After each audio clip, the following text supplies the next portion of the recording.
Welcome to the 2025 season preview for the Milwaukee Brewers. My name is Michael here at the Upside Sports Network. Appreciate you guys joining us on a Wednesday afternoon. Hopefully you guys are having some fun out there. But it's time for the 2025 season to begin for Major League Baseball. So let's get into where the Milwaukee Brewers ultimately stand.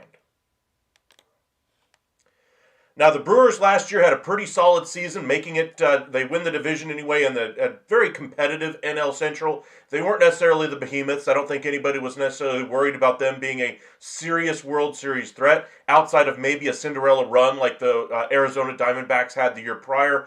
Ultimately, though, they were bounced early in the playoffs. They lose 2-1 in a wild card round series against the New York Mets. Mets had a great Cinderella run all the way to the NLCS against the Los Angeles Dodgers. Dodgers, of course, go on to win the World Series. But the Mets, were a team that was not expected to do much last year and ultimately really overperformed expectations. And they're looking to do the same once again this year. However, this year they have that lofty expectation.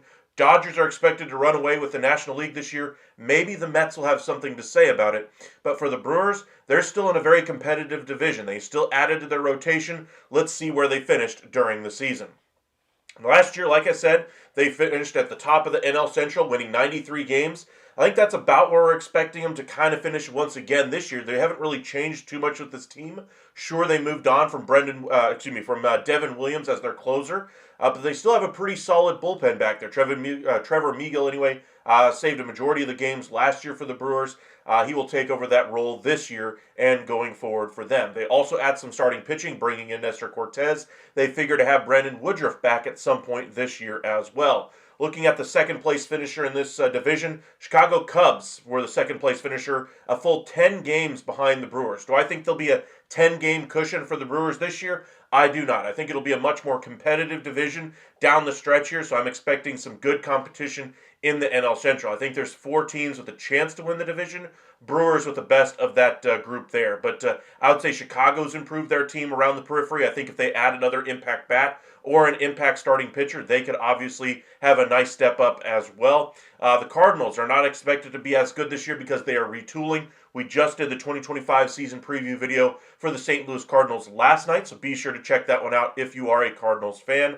A lot of good information there as far as what you can expect as far as a Nolan Arenado trade, what they're ultimately looking to do this season, and where they should ultimately deploy some of their pieces this year to get the most out of that young talent that they do have. Kind of a figure out what they got kind of year going for the Cardinals this year. Meanwhile, the Brewers are in a different space right now. They had a great year with a lot of young talent on the offensive side of things, and that's where they'll be led this year.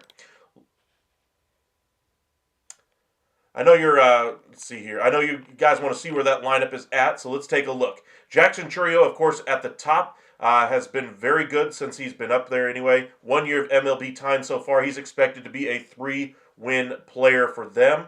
113 weighted runs created plus there as well.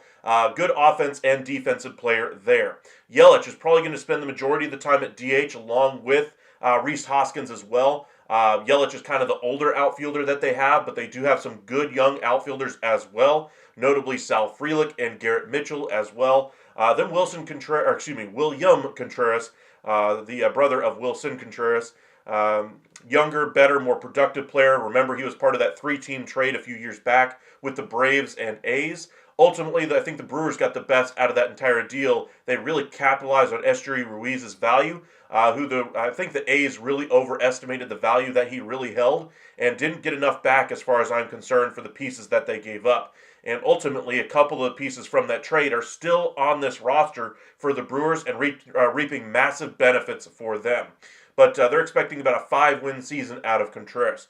Mitchell in your center field spot. Rhys Hoskins has 1 more year left on his deal with a mutual option, I believe, for 1 more year after this one. Very likely that option will be declined either by the player or the team. Very rarely do you see mutual options ultimately get picked up. Bryce Terang going to be the second baseman this year, kind of in a platoon it sounds like. Oliver Dunn is going to be your third baseman, again in a platoon situation. No Willy Adames in this lineup here, so they're going to be going with a Joey Ortiz. They're going to go with a little bit more of a youth movement there, and Sal Frelick. You'll notice, look at the MLB service time on that screen there. 1 year for Jackson Chourio, 3 for William Contreras, 2 for Garrett Mitchell, 1 for Bryce Terang, 1 for Dunn, 1 for Ortiz, 1 for Sal Frelick. And even their bench, look at the youth they're going to have there with Vinny Capra and Caleb Durbin. Durbin, one of the pieces they got in that trade along with Nestor Cortez for Devin Williams.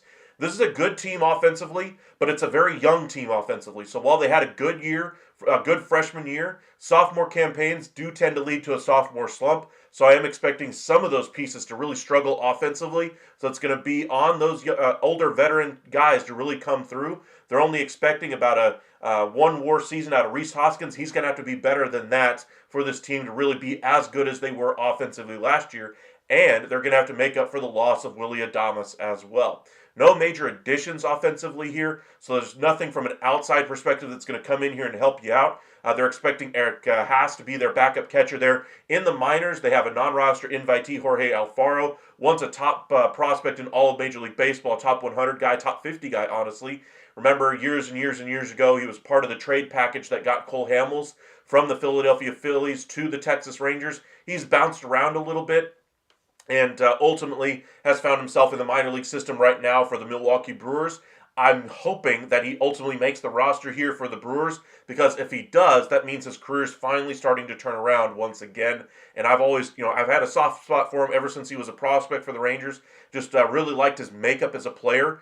Good both offensively and defensively. His numbers kind of have ebbed and flowed in both categories over the years, but I'm hoping he really solidifies those numbers in spring training and pushes Eric Haas for a spot there. But looking at this lineup, they have a non-roster invitee in Mark Canha ultimately making the roster here. I think that'd be a little bit of a surprise, but he's done it before. He has experience there in Milwaukee, would be a good veteran leader in that clubhouse with such a young roster around him as well. But overall, I like what the Brewers have offensively. It's just going to be about whether or not they can avoid that sophomore slump more than anything else. Welcome in, Rafe, Holly, Willard. Appreciate you joining us once again. Is Yelich even producing anymore? Yes and no. He's kind of had up and down years. In fact, kind of show you where he finished last year. Brewers last year, let's see here. Yelich played in 73 games, about 300 plate appearances, 270 at-bats. He hit for .315, slugged .504. So last year was a good kind of a renaissance year. Of course, injuries once again derailed his season. But overall, he was a good piece for them last year. Hopefully for them, he can replicate that performance there. Willard, by the way, I think Nolan will eventually come to the Astros either by season or regular season opener or trade deadline. By then, I promise you, if Houston is doing good, he'll almost definitely want to go to the Astros. He's already turned down the Astros not once, not twice, Willard. That's the only thing I will say about that, is that he seems to want to play elsewhere, no matter where you think how good of a team the Houston Astros are. Even if they're the best team in Major League Baseball, he may not just want to play in Houston. That may be just the way it is. Now, he may have to expand that list to include a team like Houston. I would agree with you there, because if no other team is willing to acquire him, he may have to change that list and kind of change where he ultimately sees himself playing. So I'll agree with you on that one, but I think he's got all the control here, and he negotiated for that ability in his contract there. Holly, he has already told the Astros no twice. Yes, he has, especially since the Dodgers and Yankees don't want him. Plus, it makes no good to have the Astros on his list. Russian roulette MLB trade to team musical chairs. So why is he turning down a chance to have Yordan Alvarez protecting him? Maybe because he doesn't want to play in Houston.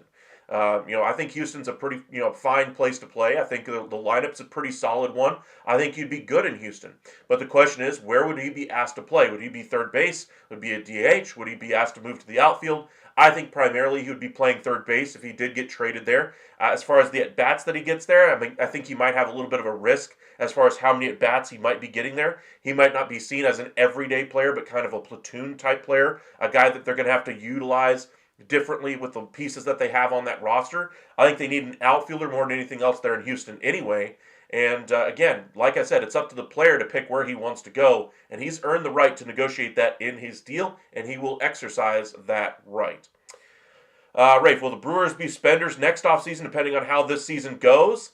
As far as the Brewers, let's go ahead and kind of finish up their roster here, and then we'll get into their payroll and kind of give you an idea of where their spending is going to go. As far as their rotation, Freddie Peralta, their number 1, Tobias Myers 2, Nestor Cortez likely will slide in as their 3, Aaron Savali 4, Aaron Ashby is their 5. But don't expect too many starts out of him. They're only expecting 107 games out of him, or 107 innings anyway, 13 starts anyway. Expect Brendan Woodruff to take over that spot later in the season once he is healthy. But I will say that this rotation is better than what it was, say, at the beginning of the offseason with the addition of Cortez. But I think they still need one more starting pitcher because of all the injury risk that they have there. They could easily have Cortez go down. They could have Brandon Woodruff have a setback, and then they're right back where they started at the beginning of the offseason with yet another hole in that starting staff. I would like to see them go out there and add one more starter, just to kind of make sure they have enough innings out of that rotation there. In that bullpen, Trevor Megill, of course, like I mentioned, going to take over that closer role indefinitely, with Devin Williams now being traded to the Yankees. Jared Koenig in their setup role along with Joel Payamps. He's been a very good relief pitcher over the last 3 or 4 years now. Let's see here. Brian Hudson, Nick Mears, Elvis Peguero, Tyler Alexander, and Connor Thomas round out the bullpen expectations from Fangraphs. I'll tell you third base. I'll agree with you there. I'll tell you what we're losing. Well, I mean, he's got that right. If he wants to do it rather than playing for the Houston Astros, that's every bit his right if he decides to do that, Willard. Cortez is still pitching, yes. Bro, ain't heard his name in like 3 or 4 years. He's been pitching for the Yankees, man. He's been there. All right, then as far as their injured players, like I mentioned, they're going to have a few guys on the injury list to start the year. Brendan Woodruff, shoulder injury anyway. He'll be back at some point in the year. It's just a matter of how many innings you're really going to be getting out of him. Remember, you can't really count on those guys to give you major innings because you can't really count on them being healthy for the entirety of the season. So I would say that anything Woodruff gives you is a bonus this year. Nick Gasser expected to start the year on the injured list as well, recovering from Tommy John. I would expect him to be a very late addition to the roster. We're talking post-All-Star break at the earliest. More than likely, we're talking September call-up at the earliest, in my opinion. DL Hall, strained lat anyway. He is expected to miss at least a little bit of time here this season as well. Minor leaguers to know, like I mentioned, Jorge Alfaro is the one guy I'm hoping gets a spot on the Major League roster. David Garcia, another top piece at one time with the Texas Rangers, is also in camp for the Brewers there. Jake Bauers is a piece that could be on this roster at some point during the year. He's had some good moments with the Brewers in years past. Andrew Montesario was a former farmhand of the Chicago Cubs. Could be on the Major League roster at some point this year as well. Not expecting too much production there either. In the outfield, remember they just signed Manny Margot to a minor league deal with a non-roster invitee. If they get some injury issues in that outfield, maybe he gets on that Major League roster once again. He also has some experience there as well. And then you get to the starting pitching. Again, this is where I think they needed to do a little bit more. Getting some guys with some experience. They have a couple of guys that have been around the league a little bit, but nobody with any real service time. Nobody who's really done it at the Major League level. I would like to see them solve that issue as well. Jacob Mizorowski, one of their top prospects, I'd expect him to be on the big league roster at some point this year. Maybe they want to go with more of a youth movement there. And then in the bullpen, a couple of names to kind of keep an eye on. Former Rangers piece there, Grant Anderson, Davey Garcia, formerly of the New York Yankees, Tyler Jay, a former first-round pick of the Minnesota Twins. Maybe they can find second life here, third life here with the Milwaukee Brewers. Looking at the payroll, like you asked here, Rafe, about where the Brewers really stand. Last year, they finished around 116 total payroll. Very similar spot this year, expected to finish around 117. But looking at their future years, look at how many guys are going to be having hit free agency. Rhys Hoskins, like I said, mutual options are almost never picked up. Expect that deal to essentially become a free agent, or a one-year deal essentially, as one of the two sides will opt out of it. Same thing with Brandon Woodruff. Freddie Peralta has a club option. I guarantee you that option will be picked up. William Contreras, that definitely will be picked up as well. He's still an arbitration eligible guy as well. Aaron Ashby signed. They got him under a team-controlled deal. I really like that deal for them. And then you get into the rest of the arbitration guys, Aaron Savali, etc. Both Nestor Cortez and Savali will need long-term deals after this season if they don't get those during the year. So, going to be a little bit of overhaul of the roster anyway on the pitching side for the Brewers, along with their first base spot in Rhys Hoskins. Then you can see all their pre-arbitration eligible guys. That's where the meat and potatoes of this roster really lies. Looking at the roster overall, $79 million in actual guaranteed salaries. Then you get arbitration factored in. They're going to sit with a luxury tax payroll around $135. Next year, that drops down to 78, but factor in some arbitration guys. You're going to be figuring in about 110, 115 payroll. You're going to probably bump that up a little bit in free agency and a little bit more with with more dollars being spent on some of those younger guys as well. So I'd expect that payroll to jump up in free agency to probably like 140, 145. I don't think this is a team that's going to spend in that 160 to 170 range, which might ultimately be necessary to really guarantee themselves, as the favorite year in and year out in that NL Central. Are they ever going to be at the level of the Los Angeles Dodgers, the New York Mets, or the New York Yankees as far as finances, trying to compete for that level of free agent? No. But they can certainly do things a little bit differently, and they've done it very successfully by doing it their way year over year. All right. Let's see here. Try to catch up on a few of your comments here. Makes sense. Don't pay attention to the Yankees pitchers. Well, they got a pretty good rotation now, Rafe. You might want to start paying attention. They're pretty solid. Puts that the Astros the only team to want to trade for him despite his contract. So, by all means, it's a miracle the Dodgers take him. It's a massive contract. It's not too massive of a deal, by the way. It's only 3 years at $64 million total. Even if they eat, say, $20, $30 million of that deal, sounds like a lot of money, but that's what he's getting this year. That would allow a team like the New York Yankees to go and acquire him and just give up a little bit better prospects in return. Probably heard him because he haven't been the best the last few years. True. Either way, they just keep dreaming. He thinks teams outside will trade for him. Well, Willard, I get it. You want him to come to the Astros, but it's just, I don't think it's going to happen. I mean, he's turned down the team twice. At a certain point, stop banging your head against the wall if you're the Houston Astros and realize you don't need another third baseman. You need outfield help, and go and acquire some help there rather than trying to add a third baseman in Nolan Arenado. Besides, Arenado's on the downside of his career anyway. Not to say that he's not a valuable piece or wouldn't help the Astros. I think they'd be better utilized spending those resources on adding an outfielder to that mix rather than somebody along the lines of Nolan Arenado as well. If Grant Anderson actually plays good, I'm going to lose it. He's a good relief arm, and the Brewers have a way of making those guys really work out. I already said his starting at third base. Yes, no disrespect, but he also said he wanted to go to the playoffs and possibly win a title. 3 teams, Dodgers, Yankees, barring injuries. So in reality, Astros want, the other two don't. True, I'll give you that one. All right. Wanted Arenado, but after him saying no twice, soured a lot of Astros fans on him. Rafe Altuve officially moved to left field from what I hear from Astros reporters. I would hope, if you're going to play him in spring training in the outfield, I hope they're actually going to utilize him in the outfield. He's been a poor defender at second base, so hopefully he's going to help in that outfield mix. But even with that move being done, I still think they need to do more in that outfield as well. So we'll see how they ultimately set up this roster overall. All right, let's check out the prospects here for the Brewers.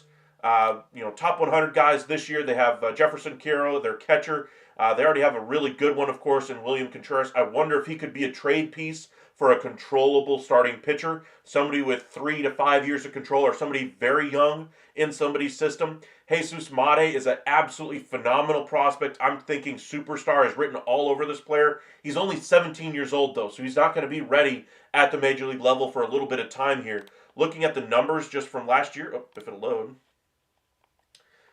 still in, basically in, the DSL leagues, we're talking a 331 average, 51 games played, over 1,000 OPS. He's got superstar written all over him, a lot in the way of Sebastian Walcott does for the Texas Rangers. That's why I posed a trade earlier this offseason, kind of posing a trade between the two clubs that would have sent Alexander Rosario, the Rangers' top pitching prospect, to the Brewers along with John Gray to solidify that starting rotation and give them the pitching prospects that they need in order to kind of continue this run of success that they have. Obviously, that's not going to happen now with John Gray looking so solid for the Texas Rangers to begin spring training and Rosario going down due to injury. But Jesus Mate would have really been a nice 1-2 punch along with Sebastian Walcott. That would have been a really good, second base, shortstop combination for years to come. Ultimately, I think that the Brewers are going to be very smart to hold on to Jesus Mate and to have him be that next superstar at shortstop. Willy Adames no longer being there has opened up a spot there. If he does, accelerate the way I'm expecting him to, expect Mate to be in the majors probably by around the age of 20 if he keeps hitting at the level that he is. And then, of course, their top pitching prospect, Mizrowski, could get some run at the major league level this year. So overall, a good mix of talent, some pieces that they could trade, some pieces that you really hope could make an impact on your offense, and some pieces that could immediately go into your rotation as well. So the Brewers are set up very well for the future with their prospects that they have. They could trade some of those pieces on the major league roster to get them some more long-term guys. Like I said, some of the look at their payroll just once again just to show you the guys that are headed towards free agency. Say they decided to do something with Cortez if they can't get a deal done with him. Maybe they flip him to a team that needs some starting pitching and they try to go with more youthful options in the minor leagues and just go with a straight youth movement in their rotation. They did that last year. We're not expected to be a very good team last year because of how young they went in that lineup, and it worked out for them. And maybe they try to do something again like that in their rotation. I doubt it. I think that's the reason why they made the additions that they did in that rotation, bringing in Savali, bringing in Nestor Cortez. But to me, they still need more starting pitching if they expect to compete this year in a competitive NL Central. Rafe, Brewers probably going to finish second in the NL Central, maybe third. We'll get to where they finish here in just a moment. But as far as a whole on this team, to me, I still think they need some starting pitching here. So where could they go to get some starting pitching? Well, of course, they could go into free agency. They go after Jose Quintana. I think that'd be a really good option for him. Supposedly, he is headed to the U.S. To sign a deal somewhere with the team to sign in spring training. There are rumblings that it could be the Mets. Maybe the Brewers are the team that reached out to him, but that would be one place that they could go. As far as a trade, what could they do here in the build-up to the deadline? So, say they're with the Brewers here, you're trying to parlay some of their talent. Let's go ahead and look at their majors roster here. They don't really deal too much with their minor leaguers because they want to hold on to those guys. But looking at their guys that they could deal, Savali they could move off of. I think Hoskins has too much negative value. You're not going to move him at all. Freddie Peralta is their number one. But they've done surprising deals before, and I think his contract is so valuable for the Brewers right now, they'd be wise to utilize that value. I think their best option, though, to kind of maintain their success going into future years would probably be to capitalize on a value of a Freddie Peralta. Remember, for years, they had Josh Hader as a trade asset and said, nope, nope, nope, we're not trading him. And then out of the blue, they finally trade him and get 4 pieces for their future out of it. A good deal overall for what they got at the time as well. And then you look at Corbin Burns. Ultimately, they did a bad thing by, letting their arbitration case go before, or continue anyway, and they just ultimately soured their relationship with their own ace on their staff in Corbin Burns. And that soured that entire relationship where they had to trade him before they lost him for nothing, or at least a compensation pick in free agency. I wonder if they do something similar here with Freddie Peralta. Nobody's talking about him as a trade piece, but if you're looking for a very good number 2 in a rotation, I think he could be a good option for somebody out there. So if they're looking for long-term pitching options, maybe they go that route there. So teams that are looking for elite pitching, we're not talking about an ace, but we're talking about a good number 2 in somebody's rotation. Astros could be looking for some help in their rotation. I don't think they'd be a fit, though. Blue Jays are trying to compete this year. They could be a fit. Braves could use some depth in their starting rotation. Let's see here. Cubs could be another team here. Yankees are pretty set in their rotation. Mariners are pretty set in theirs. Mets need some more starting pitching. We could go that direction. Orioles, they seem very happy with number 2 type starters, so maybe they go that direction. Let's keep going down the list here, though. Teams that could actually use somebody like this. Royals, he could be a piece there. Twins, I don't think they'd buy. And the Yankees already are pretty much set in their rotation. So let's go back up to...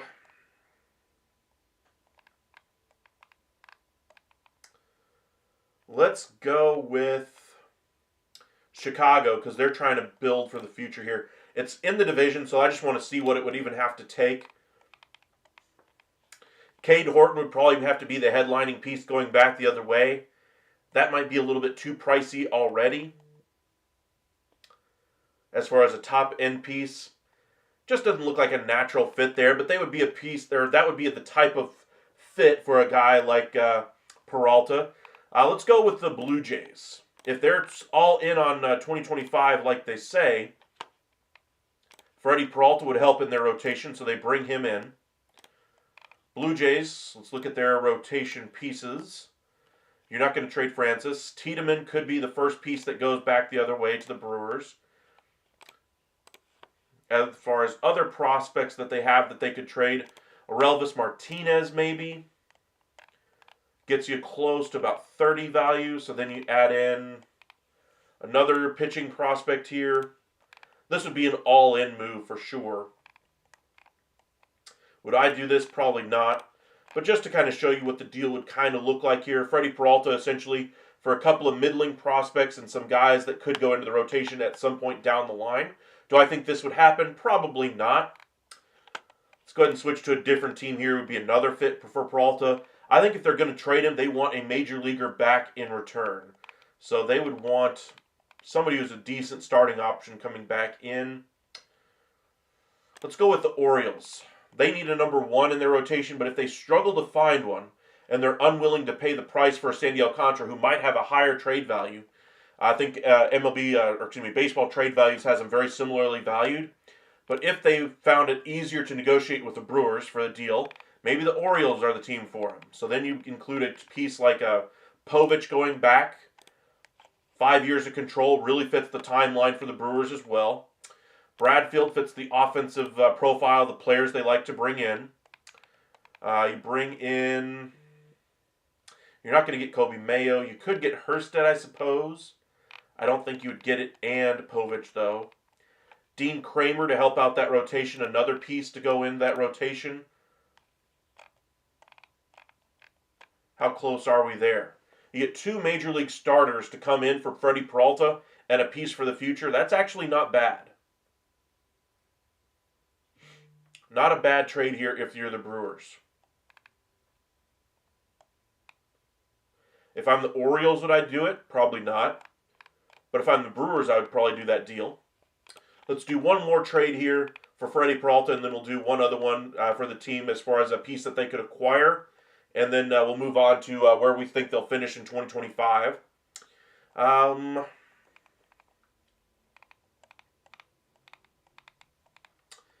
Let's see here.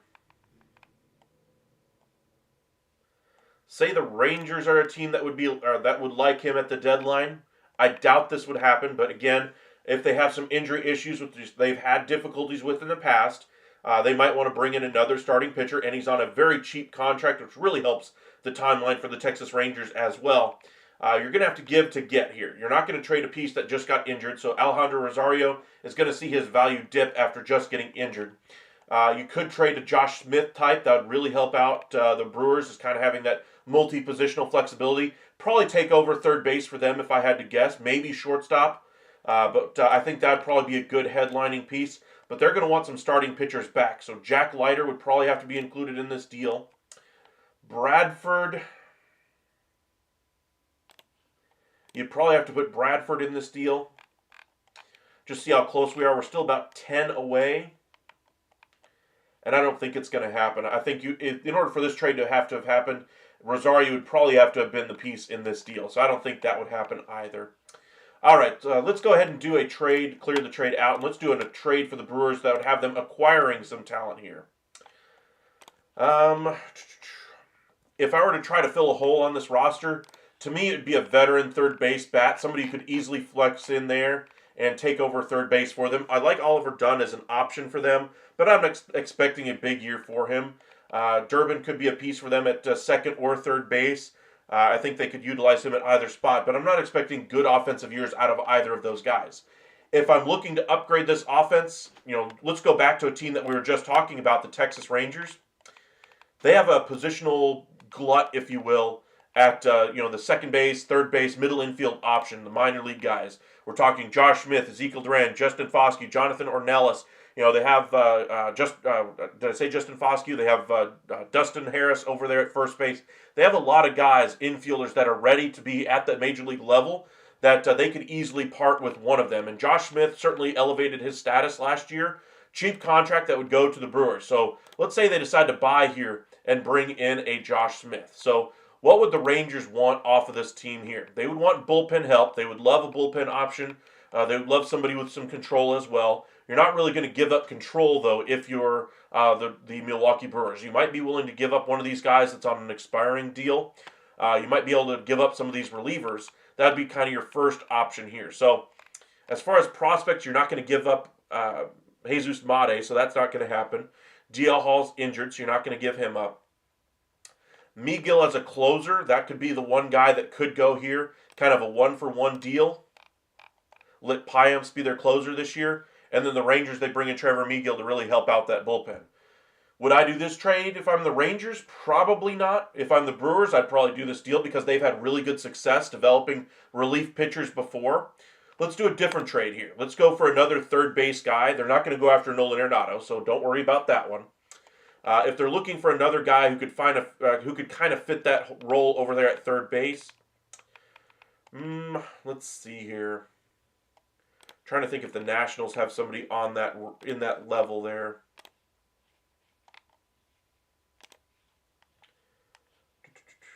Nope, wrong team.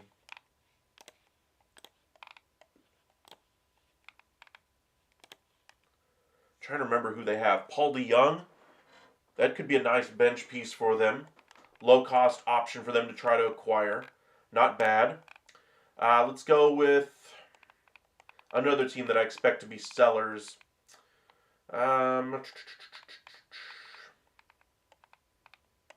Pirates don't have anything much that they can give up offensively. Maybe the Rays they could go with. Maybe you could take advantage of the Reds and try to bring in Candelario and get the Reds to eat the majority of that deal. I doubt it though. Red Sox have a bunch of infield options as well. Maybe they get an Abraham Toro who did sign a minor league deal earlier. That could be an interesting fit. Let's go with the Twins. Let's see. Jose Miranda, I think, would be a really good fit for them, and he fits the value here. So if you're going with the Twins, you're getting 4 years of Jose Miranda at third base, or you could go for Royce Lewis. I think that'd be a little bit too valuable for the Brewers to try to acquire. But say you go after Jose Miranda. If you're the Brewers, you're looking for around $15 million that you could spend or send it back the other way. Megill, again, would probably be the option I would try to go with, but I don't think the Twins would do that. I think they would want something a little bit different. You could go with Blake Perkins, I suppose, as an outfielder, an older outfielder. Let me look at their depth chart.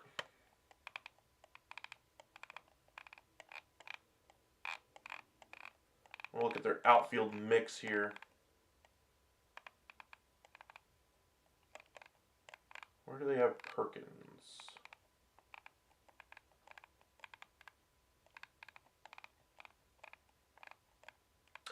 He's injured with a fractured shin, so you're probably not going to trade an injured player, though.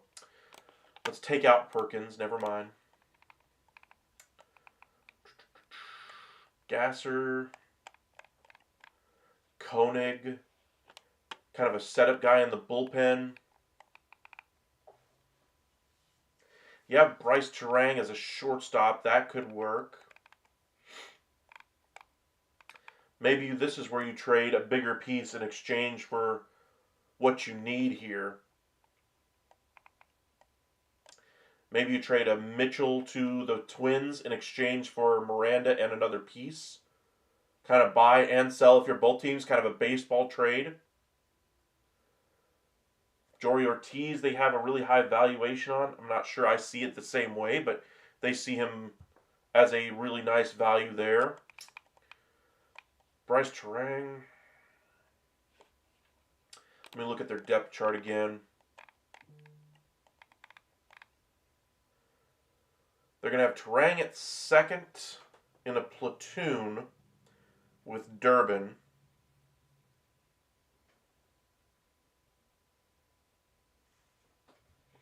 And Ortiz, more valuable piece, first round pick, fourth round pick. Not sure what I would do between, if I had to pick between the two, I would probably pick Joey Ortiz to trade to really value or capitalize on his value because I do have Jesus Mate coming. But I would want a shortstop back as well. And I don't think that would fit for what the Twins would be looking for here. Tobias Myers, you're not going to trade him with 6 years of control. So maybe you do have to go the bullpen route and trade away one of those guys there. Tyler Black makes sense as a trade piece. Their depth chart, they have him, I think he's in the minors is where they have him projected right now. Yeah, they have him projected in the minors. They're expecting around 300 plate appearances for him, though. Expecting some time at the major league level. Maybe you capitalize on his value and trade him away. Not a bad option. So let's say you put Tyler Black as the primary piece in this deal going to the Twins. And then you throw in another, $4 million piece. Let's see. So you throw in a bullpen arm like a Brian Hudson. 5 years of control, though. I don't think you'd do that. Oliver Dunn. Maybe you throw Dunn to the Twins. Takes over the spot Dunn had in the lineup with Miranda coming in. That's actually a pretty solid trade. That's a good baseball trade. You bring in Jose Miranda, solves your need at third base for the next few years. Oliver Dunn, your current third baseman, goes to the Twins in the deal. Not sure he'd be an everyday player there. Tyler Black is the piece you're hoping for, but you're trading longer-term contracts essentially for Jose Miranda, but you have a long enough runway with Miranda there to where you can have your younger players really develop in that time frame. So overall, they improve their lineup, get a more consistent player over there at third base. That would be their, quote, buy move here at the, in spring training or at the deadline. That's not a bad baseball trade, though, for both teams. I like it for both sides. Not too bad. Alrighty, let's go ahead and look at where the Brewers will finish in 2025. Remember, last year they finished top of the division with 93 wins. I don't think they're getting that high this year. I think last year they kind of overplayed their hand a little bit. I think they were above their skis, and I think this year they're going to get that caught up to them a little bit. I still think they're going to be right at the top of the division. I'm going to go ahead and pencil them in pencil at the top of the division, barring any other changes. Say the Cubs go out there and add an impact bat or an impact starting pitcher. That could change things. But for right now, I'll still say the Brewers finish on top in the NL Central. How many wins? I don't think they're getting quite to 93. I'll go ahead and say they drop down a little bit with the loss of Devin Williams and with a little bit more of sophomore slumps from a lot of guys in that lineup. And I'll say they're going to be in that neighborhood of, say, 90 to 92 wins. But I think they'll be in that 90-win category, pretty much right around that number. They'll be the third division winner. They'll ultimately have to play in the wild card round, playing against the best wild card team, which will probably be the Phillies. The Mets, I think, are going to win the division, so I think the Phillies are the second place team there. Maybe they play the Diamondbacks, maybe they play the Padres, who knows. But I would say the Brewers would be the weakest of the division winners on the National League side, and I think they get bounced in that wild card round for the second straight year here after losing the wild card round last year. Let's see here. Rafe, you think the Cubs beat them by 4.5 games? They'll beat them by 5 or 4. When they're going to beat them by a certain number of games, they still play the same number of games, so they won't have the half. But I get what you're saying there. You're saying that they'll beat them roughly by between 4 and 6 games for the division. I just don't think the Cubs are that much better than what they were last year. Cubs, to me, were an 83-win ball club. I think they're a better ball club, but they needed to have the impact of a Alex Bregman in that lineup. I mean, they added Kyle Tucker. Good on him. Better piece than what they had last year at any point. But losing Cody Bellinger, losing Isaac Paredes, I would say it's basically a wash for the improvement that Kyle Tucker gives them. Now, in the bullpen, that's where their real improvement comes from with Ryan Presley. Now, if they add an impact bat, if they add another starting pitcher, then I can kind of readjust things. But for right now, I'll say the Cubs finish second in the division behind the Milwaukee Brewers until they add another piece. I think they will. But for right now, I can't go judge based off of what they might do. I have to go based off of where they are right now in spring training, and I'm going to go ahead and say the Brewers ultimately win the division narrowly above the Cubs. I think if the Cubs add those pieces, they finish in that same 90 to 92, maybe 93 win category if they make those additions. Rafe, I think the Cubs add at the deadline, and that's why they pull away a little bit. I'll agree with you there. I'm just, for the purposes of my prediction, I'm not including that in my prediction. So that's why I have the Brewers coming out on top, at least the way the rosters stand right now. All right. As far as expectations for this roster, I think they're going to need some more starting pitching, first, second, and third. I think they need to go after some starters because this rotation, while it's a decent rotation, got a lot of youth coming. They've got a lot of veterans that have injury issues or red flags on them, warts, if you will. And they got Freddie Peralta there for another year after this one. So they need to figure out a long-term direction in that rotation. They've got the direction with their position player group just fine. But the question is, what are they going to do with that rotation with this youthful lineup that they have right now to capitalize on it? So that's where I think the season will be judged for the Brewers, not just for 25, but for 26, 27. What's the long-term plan here with that rotation? Rafe, would Monty make any sense for them? I thought about that one. That's actually where I was thinking of going when I flipped over to the trade page. But thinking about the Diamondbacks, they're willing to eat the majority of that salary as well. But they're not willing to take on $7.5 million of Jordan Montgomery's deal, while the Diamondbacks end up eating $15 million. Then they'd have to give up a decent piece, a marginal piece back to the Diamondbacks. I just don't see that as an overwhelming possibility. I think there are other teams that are willing to give up more and eat that $7.5 million more willingly than what the Milwaukee Brewers do. But would the two be a great fit? I think they would, and I think he'd be able to sign long term there because I don't think the contract's going to be out of the realm for where the Brewers could ultimately afford him. Same thing when they made the trade for Nestor Cortez. Why I like the deal so much is because I thought they could try to sign him for a longer term deal because I didn't think he would cost a whole lot. But to me, they still need some more starting pitching more than anything else. They're not going to go out there and add an impact, piece along those lines. They're not going to trade for Vladdy Guerrero Jr. They're not going to trade for Dylan Cease or anything like that. They're going to look for control. They're going to look for pieces that really fit in the Brewers' timeline and kind of keep their costs down. It's just the way they do things there in Milwaukee, especially with that Yelich contract still in the books for multiple years to come. As far as a grade for this offseason, I like the addition of Nestor Cortez in that rotation. I like the youth movement that they went to last year that really paid dividends for them in that lineup. But that rotation still to me is a little bit murky. So I can't give them an A.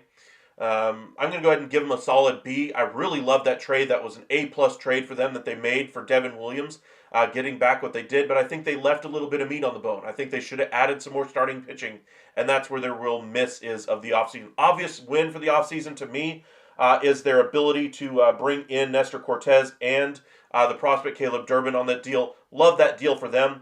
Miss for me, though, is their inability to add some starting pitching to the back end of that rotation as well. But again, offseason grade, I'm going to give them a solid B. Growth for this team, again, just getting their offense to continue to produce. That's the main thing, avoiding the sophomore slump. If they just do that and just do what they did last year offensively, I'd be more than happy with what they've got offensively.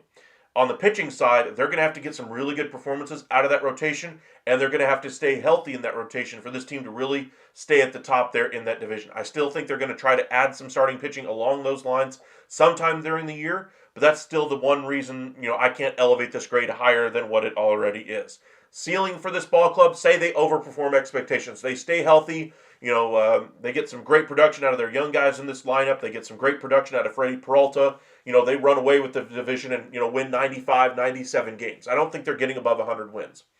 Once they get to the postseason, I still think best case scenario, maybe they win the wild card round, but they're not getting to the NLCS. Even if they have everything break just right, go their way.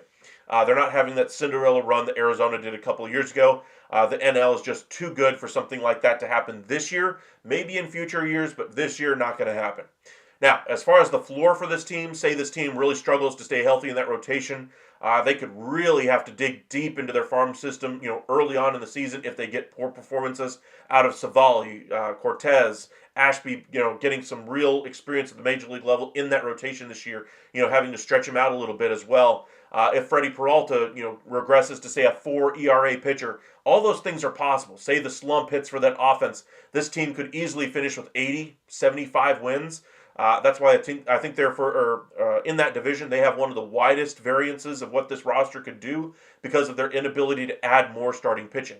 If they had more depth in that rotation, I'd probably put the floor for them at 80 wins. But I think with them not adding more starting pitching yet, that it could dip down into the 70 win mark as well. Alrighty. Let's see here. Rafe, why did I look up Kluber stats and it pulls hitting stats, not pitching? True. Rafe, what would they do at the deadline if they're 10 games under 500? I think they certainly would trade Freddie Peralta. I think they would look at trading any veteran not nailed down. Guys that might have made the Major League roster to begin the season might be looked to be moved. Mark Canha, Eric Haas, players like that. In the bullpen, they could move off of Miguel. They could move off of Joel Payamps. Piguero as well in that bullpen. The lineup, I think if they can find a taker for that Yelich contract, they would love to do it, but they've tried and failed to do that multiple times. Same for Rhys Hoskins. But that's what would happen, if they're 10 games under 500 at the All-Star break as well. Alrighty, appreciate you guys joining us today. We'll have quite a few videos coming out for you. We're going to do the next season preview is for the Sacramento A's, I guess you could call them. We will have that video coming out here in about an hour or so, so be sure to join us for that one. We're going to do several team previews today, try to gear up for the 2025 MLB season. In case you guys have missed a lot of our videos, we'll have some of those coming out here in the next couple of weeks as well to get you guys ready for the 2025 season. But the rest of the day, we're going to be doing the A's first, we're going to do the Angels, and if we have time, we'll do the Mariners before we do our nightly show as well. But appreciate you guys joining us today. Go ahead and have some lunch, have some fun with your friends, family, and we'll see you guys here in about an hour or so. Y'all have a good one.